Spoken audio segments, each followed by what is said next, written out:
Man, I tell you what, I do love Canada. I've been to Canada a bunch before. I love going. Cold and hot. It's a great place. Regardless, doesn't matter. Yeah, the people are the best. Some of the nicest people in the world. You've been in a ton of bands before you got into Bad Wolves. Have you played some shows up here north of the border? Yeah, back about 2008, 2009, when I was playing in some hardcore bands. I was in a band called For the Fallen Dream. Played in this band called Bury Your Dead for a little while. Yeah, we'd go and play in Toronto, Montreal. I've heard that hardcore scene in Montreal is pretty. It's pretty energetic. Let's just put it that way. Oh yeah, it was great. I mean, put it this way: when we'd see that on the list of tour dates, we were always really, really excited because something about it, like every time we played a show there, it was one of the highlights of the tour. Most attendance, craziest fans, sell the most merch, and it just was always like, I can't wait to get to Canada. You guys are getting a lot of attention right now because you did this little cover of a tune a few people have heard of called "Zombie."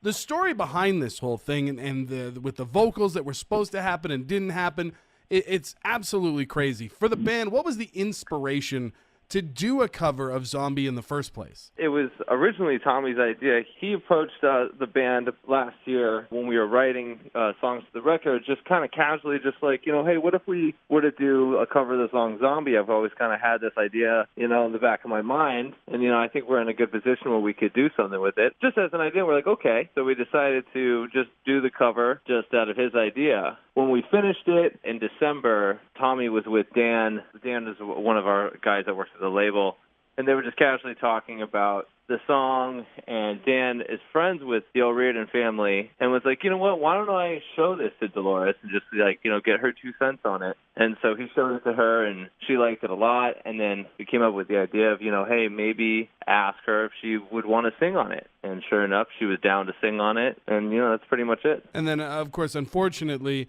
Mr. Reardon, she passed away the day she was supposed to record the vocals for your guys' cover. And since then, you as a band have decided to donate all the money raised by this song to her family. She leaves behind 3 kids, which is just absolutely amazing of you guys to do, especially, this is the first big single. This is the blow-up song for you guys.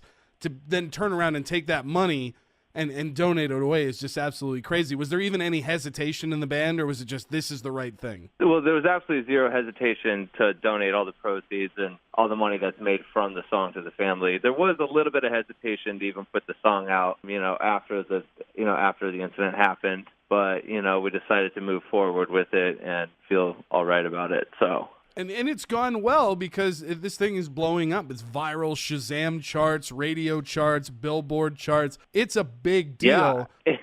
We did not see this coming at all, And it's just, I always, I've been saying to, family and friends, I'm always just like, I was really young when Zombie came back out in 1994. I'm like, well, it's almost like making the world fall in love with this song again. And, it's just cool to bring a classic back like this. Now, it can be tough, though, debuting with a cover song because it can set up some expectations with the fans, like this is what they expect you to sound like, but it's not even necessarily your song. How does the rest of Disobey, the debut album coming out next month, compare to this cover of Zombie sound-wise? Are fans going to be surprised to hear the rest of your stuff, or do you think that you guys put your own spin on Zombie enough that they're going to go, oh, no, I get it?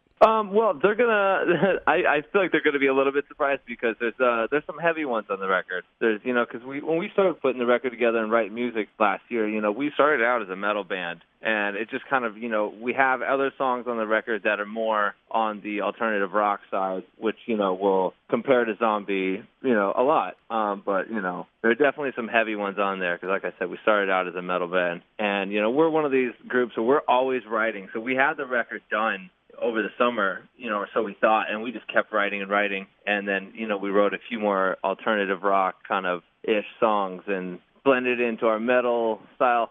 I mean, when you listen to the whole record, you'll have dynamics that are super fast and heavy, and then parts that are laid back and kind of ballady, and it's a good dynamic, I feel. There are some songs that you guys have released out to Spotify, and there's some stuff you guys are really great about sharing out either snippets of songs or even full songs on your guys' Facebook page. I highly recommend people go there to find more stuff. But is there anything on Disobey out May 11th that you're really excited for people to get to hear for the first time, maybe? Yeah, it's a song called No Masters. All I can say is it just reminds me of just some old school, just kind of Metallica, just four on the floor, just riff. It's just fun. It's a headbanger, and it's a good sing-along. So I'm super pumped on that one.